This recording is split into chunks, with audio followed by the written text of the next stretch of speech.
Friends, welcome back to Fauji Days. We have today with us a very special guest, Major General Ian Cardozo, a remarkable Gurkha officer and soldier who was disabled in the 71 war and who went on to be the colonel of the 5th Gorkhas and then a battalion commander, a brigade commander, and a divisional commander. He superannuated as the chief of staff of 4 Corps. After retirement, he went on to become the chairman of the Rehabilitation Council of India, which he headed for the next 9 years. General Cardozo is an avid writer of military books, and he has very recently published his autobiography called Kartu Sahib, published by Roli Books. This year, he has released 2 more books under the Penguin Veer imprint, and today he is in Chandigarh to interact with his readers and his fans. Welcome to the show, sir. Thank you, Pankaj. Sir, you saw action in the 65 and the 71 war. Yes. And there, after the war, you were disabled when you stepped on a landmine and it blew a portion of your leg. But after that, you fought another very remarkable battle, which was a battle of courage and tenacity, where you were in recovery and rehabilitation for a very long time in the various military hospitals. Yes. And then further on, you chose to serve the country, continue serving the military. And then you took on the military hierarchy, which was at that time not prepared to give disabled soldiers command. Yeah. And you wanted to prove to them that a disabled soldier was as fit as any other regular soldier to command a formation. And then you went on to command a battalion also, a brigade also, and a division also, sir. So, sir, it also opened the pathways for many subsequent such disabled soldiers to take command. And you mentioned in your book about General Vijay Oberoi, who became our Vice Chief of Army Staff. Please tell us about this battle of yours that you fought with the military hierarchy to lay a path and a trailblazer for the other officers who could. Thank you.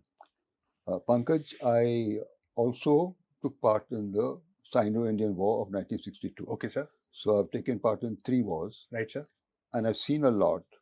These books, these stories have been in my mind for the last 3 or 4 decades. Correct, sir.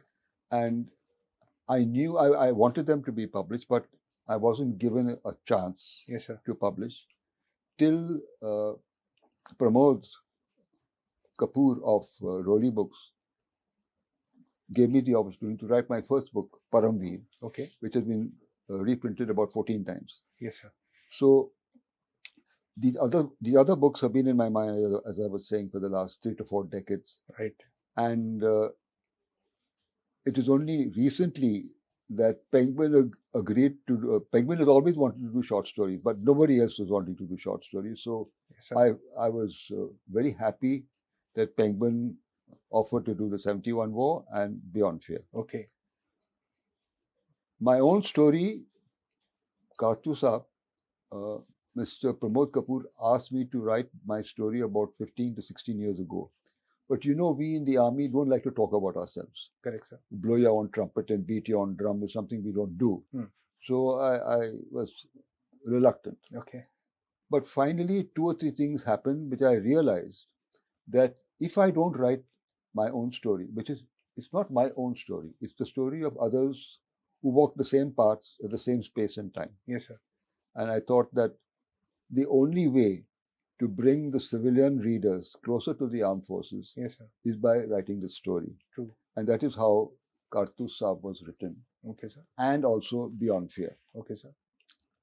Although I say so myself, I think these are good stories.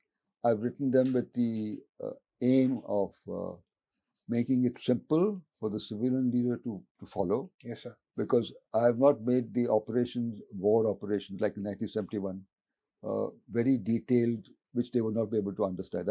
I simplified it, and I think it has served its purpose. Yes, sir. And Beyond Fear, I realized that what Sam Manekshaw said. Sam said, everybody is afraid of something. Mm-hmm. Some people are afraid of many things. Right, sir. If anybody says that he has never been afraid, he's either a Gorkha or a liar. He's famous for that quote. Yeah. So I thought that, yes, people have fear in their lives, and it would be nice if I could tell stories about how armed forces personnel face challenges, conquer fear, and and carry on with their lives. Yes, sir. And that's how Beyond Fear took shape. And I hope it will reach the right audience, Certainly will, sir. because I think each story has a lesson for the reader. It has 4 stories about women. The first and last story is about army women doctors, lady doctors. Okay, sir. One is about an army wife Okay, sir. and the aftermath of war, how it affects them, and what she did, what was done to overcome that problem. Sure, sir. And the other was about a Gorkha mother who loses her husband and her son with the same time frame, and she has only one surviving son, but she decides that the link between her family and the army must not break, and she sends the last surviving son into the army. Yes, sir. So these are things I think that the people of the country need to know about. They need to know more about the armed forces for many reasons, and one of the main ones is that we in uniform are not allowed to speak, Correct, sir. particularly if you are critical. So it is about time that the man in the street who has a stake in the security of India knows more about what happens in war, Yes, sir. how wars are planned, how wars are conducted, how wars are concluded, and the stories of the individual persons who fight these wars, so that they get a better idea. And I feel we are going to be involved in another war, and in that war it will be Pakistan and China together. Right, sir. America is an unreliable ally, I feel. Yes, sir. My personal feeling is. Russia, which was our only ally in 71, has been pushed into the arms of the Chinese by America. So we will be on our own. I understand, sir. So coming back to the question, sir, how did you blaze that trail within the army hierarchy which permitted disabled soldiers to be able to take command of formations like battalions, brigades, and divisions, sir? Yeah. When I was in hospital in Artificial Limb Center at Pune, Yes, sir. at that time there was no policy. Right. In fact, the policy was negative. There was no officer who was promoted to the rank of brigadier, except 2. Okay. Ratisani of the Gorkhas and Jenkins of Madras. Okay. And they were promoted only on the staff. Hmm. That was a very dismal prospect. At the limb center, I learned that I could walk, I could run, I could swim. Right. So what was the problem? Absolutely. I was as good as anybody else. In fact, I later proved that I was, in some cases, better. You did, sir. Yeah. So therefore, what was the problem?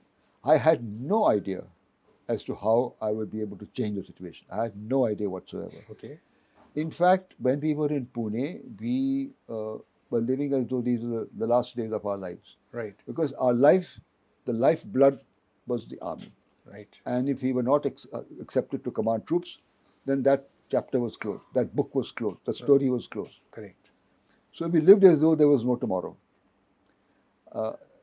It's not a nice thing to say, but we borrowed money from moneylenders at exorbitant rates. Oh. We were at the race course, we were at the bar, we Okay. were at the restaurants, we were at the cinema houses. Pune took us to their hearts, and they loved us, and we enjoyed ourselves because we felt, pata nahi kya hoga kal. Okay. However, I thought, let me see what I can do in the future. And God was good. Opportunities came my way. Okay. Challenges came my way. I overcame those problems. And the great part about our army is that they recognized my ability. I'm the guinea pig. I'm the person who opened So command. who were the people who were instrumental in helping you through this route? There were 2 people. One was the Vice Chief of Army Staff, Okay. General Bora, Okay. Abhimanyu Bora. Okay, sir. He was the Vice Chief. Right. And I was then in Military Operations Directorate, and I accompanied him to J&K. Okay, sir. Now, there was no place for me in the chopper, so he and the div commander and the 2 pilots were going from post to post, and I was going with the vehicles down below. Okay. At the last post, it was at 3 in the morning, that I heard that the officer commanding that post was a friend of mine. Okay, sir. So it was about 2,800 feet high. Wow. And I felt, let me go and have breakfast with him. Okay. So I climbed Climb the entire mountain yeah, with a. not 2,800, not so that's a Okay. great thing, but I climbed. Okay, sir. Now, I don't know what the vice chief thought, but he was very, very surprised when To he see you there. landed to see me there. Right. And now I'm ex-NDA. Okay. Ex-NDA means Army, Navy, Air Force. Right. So probably he thought that I had links with my Air Force Force course colleagues mates and they got who me flew into a you there. chopper and got me there. Okay. So he says, how did you come here? Right. So I said, I was a little puzzled. I said, sir, I climbed. You can climb. Okay. So I said, sir, what I do or what I cannot do lies in the minds of my senior officers. So what do you mean? I said, sir, you have no idea what we can do. Right. Right. So he said, okay, think about it. He went back to Delhi Mm-hmm. and he went to the chief. Okay. The chief was General Raina. Right. The General Raina said, he said, sir, this boy can run, he can walk, he can climb, he can swim, he can do everything. Why is this policy not changed? Right, sir. So Raina said, send Cardozo with me to Ladakh. I was in MOD, military operations. Okay. So we went to Ladakh, I climbed over snow and ice, and the chief probably saw me. I did not know why I was He was there. observing you. Yeah. And then when he went back, he called for my file, Right. and he wrote on that file, yes, give him a battalion Wow. and other war disabled officers Right. who are not taking shelter of their wounds, Right. which means that they will do whatever they are asked to do. Right. So I got a battalion. Right. But the army at that time, the chief and the vice chief were very good, but the rest of the bureaucracy, Right. army bureaucracy, was not very They were happy resistant. They were resistant. about Yeah. So when I was approved for brigadier's rank, the military secretary who handles promotions and postings Correct, sir. was my own company commander in 15GR. Okay. So he rings me up and says, Ian, congratulations, you've been approved for brigadier's rank. So I said, sir, which brigade am I going to get? He says, you're not going to get a brigade. There's no policy which says that you can command a brigade. Okay. So I said, sir, if I can command a battalion, You can very there's well no reason why I can't command a command brigade. Because higher standards of physical fitness are required in lower ranks. So I wrote a letter immediately to the army chief, and the army, I was lucky. The army chief was GOC 8 Mountain Dev at that time when I lost my leg. All right. I was under his. His I command. was in a battalion, in a brigade, and under his division. Right. So he said, why are you troubling this officer? What is the problem? If he can command a battalion, he can command a brigade. Where is he? So he's in so-and-so place. When is the brigade falling vacant? In 2 months' time. Posted. Right. So now when I got promoted and approved for brigadier's rank, it changed the whole scenario completely. For the army. And Lieutenant General Yogi Sharma was then a colonel in IMA, but not given rank of brigadier's rank. Brigadier. Okay. And then he wrote to me, Ian, thank you so much. You are carrying us on your shoulders. Right. And then promotion opened up. He became a lieutenant general. Right. General Oberoi became the vice chief, lieutenant general. Yes, sir. And Joshi, another one who had lost both legs, also became a lieutenant general. Yes, sir. So we are fortunate to have the first guest on this show, Fauji Days, when we started, Major D.P. Singh, who was also a Kargil war hero and a disabled soldier who was severely injured in the war. And he recovered to become India's first blade runner and run marathons. Similarly, we had Major A.K. Singh, who was also missing a leg, but he, as a 100% disabled soldier, he went on with the crew of the Trishna, the first sailboat that circumnavigated the world from the Indian Army. And these are remarkable people like you who have demonstrated great courage, resilience. My question is, where is the wellspring of this courage? How do you combat such adverse circumstances? And can everybody draw on this courage, or is it select people who have this available to them to, face life in such challenging circumstances? To answer your question, Yes, sir. I think it's a question of values. Yes, sir. And values actually start at home. Okay. If the parents give good values to their children, the children will draw on those values and function accordingly in their lives in the future. Right. I'm also the author of illustrated stories of the Paramvir Chakras. You are, sir. I'm aware of that. And in those stories, you will find that in many of them, it is the mother and the father who have been telling stories to their children about the great heroes of India. So you're saying it can be inculcated in a child? Right from childhood. Okay, sir. So if this can percolate to all the mothers and fathers of India, they're going to get many more heroes. Right, sir. Heroes are there in the making. Right. But they've got to be inspired. So it's something innate in all of us. It has to be inculcated, drawn upon, and the child has to be made aware of what it means to be courageous. That's right. That's the first step. Right, sir. The second step is school. Okay. The teacher should also follow up and reinforce what the family inculcates in the same values. Right, sir. And of course, last is the army unit. The training. The training. Yes, sir. What we were taught. See, what are the values that make us do what we do? In answer to your question. Yes, sir. And I think the main word is love. Now, love may not be a very military word. Correct, sir. But it is on the altar of love that men and women in uniform put their lives in the line of fire. Correct, sir. And if necessary, make the sweeping sacrifice. Absolutely. But love for the country, love for the people of India. Yes, sir. Love for the regiment. Yes, sir. Love for our soldiers. Yes, sir. Love for the way of life. Love for adventure. This is all, it's a package put together. Comes together. Which makes us realize that living is not important.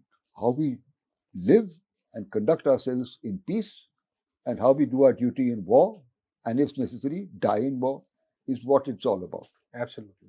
So, love is one. The other is honor. Honor of the regiment, honor of India is very important. Yes, sir. We believe that we are dispensable. Right. Officers, JCOs, NCOs, men, we are all dispensable. Right, but the honor of India is not dispensable. Absolutely. It is not. And therefore, we are living a life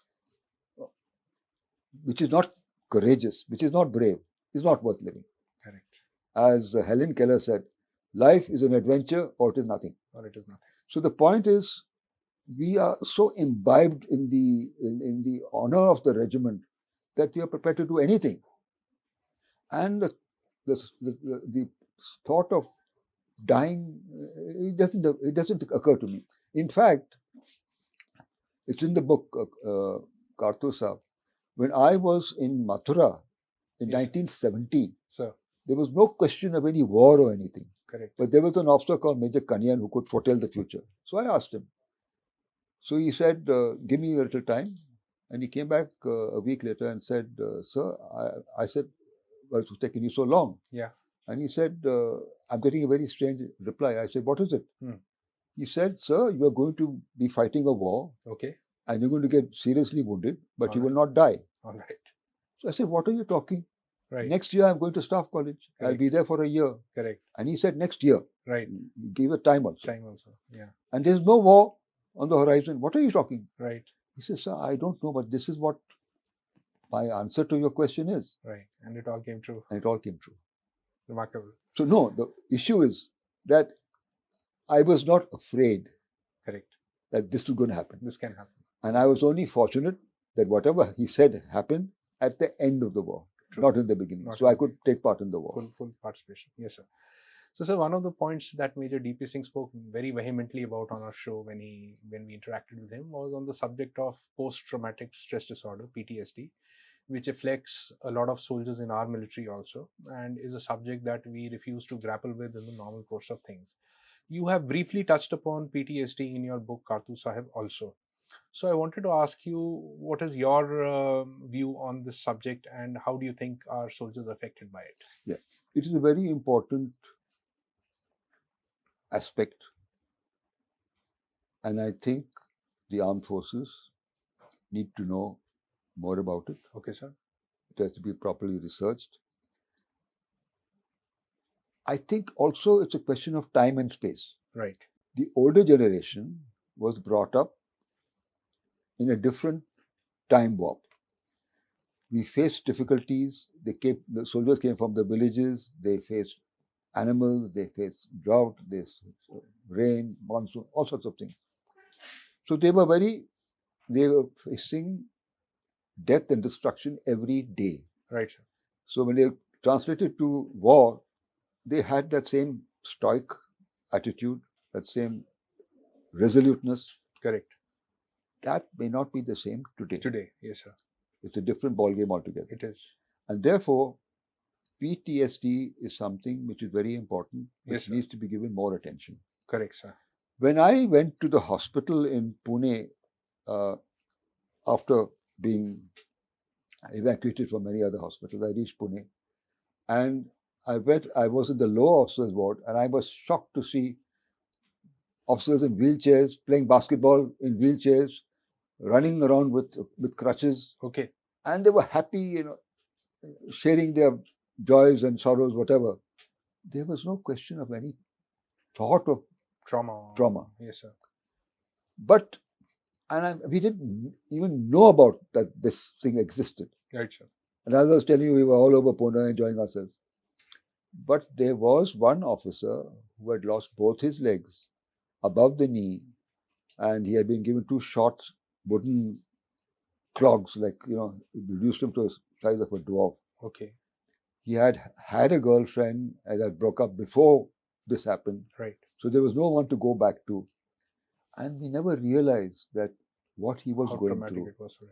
If we had spent more time with him, probably what happened would not have happened, because he was so lonely and he had this PTSD, probably, I don't know, and he shot himself. Oh, okay. So this needs more attention of the army, and I hope when they read the book, they will understand and this interview. Absolutely. And they will focus more on this because it's important. So one of the other common issues that I observed was that the insensitivity of both the military and the civilian bureaucracy towards the fate of disabled soldiers once they leave the army. The courts are full of cases where military pensions have been denied, or they are being contested for the war disabled soldiers. There was a recent case of a cadet in the NDA who became paralyzed from his neck downwards because of a training injury, and the army had no provision to give him any sustenance for the rest of his life. So what has changed over the years, and are we still facing these problems, or do we have better solutions now? Nothing has changed. In fact, things have got worse. Okay. Not better. We had a great chief, Sam Manekshaw. Yes, sir. Sam not only was a great chief in many aspects, but he also loved the officers, Jawans of the Indian Army. Yes, sir. And luckily, at the end of the war, he said, "Who will stick his neck out in war if you don't look after persons who are disabled? Correct, sir. Please work out a better career profile for them so that they can serve and be useful to the army even though they are disabled." Yes, sir. The army at that time was very negative about people like us. Right, sir. And we who were in hospital at that time felt very bad, because we said, we were there fighting for the cause, fighting for India. We were part of that victory, but now we've been abandoned. Yes, sir. If we not allowed to go to our troops, if people are not prepared to see what we can do, yes, sir, but only see what we can't do, yes, sir, that's not right. Yeah. Please look at what we can do, how we can, with profit to the army, continue to serve. So he set up a committee to look into this aspect. Okay, sir. Unfortunately, this committee never came to its conclusions while he was in service, and he retired. Okay, sir. And they went back to square one. As I mentioned earlier, I did various things. I was in the right place, yes, sir, in the right time, yes, sir, with the right people.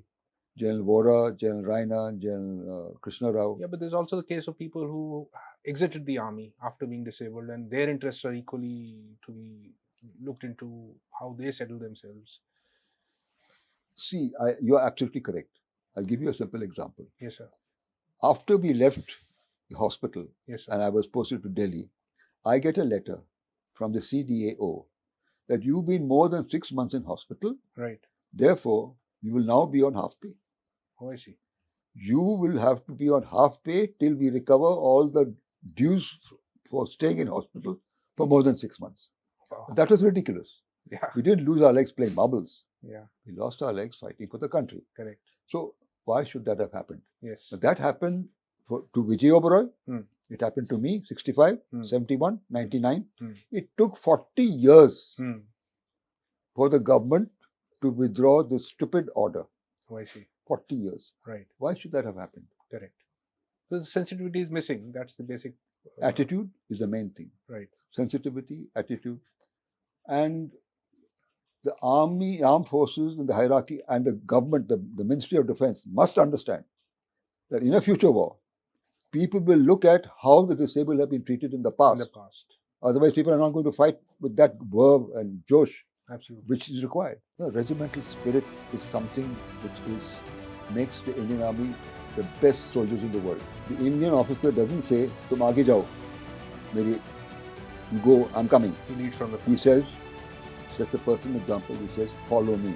Canteens have been open to civilians and Ministry of Defense.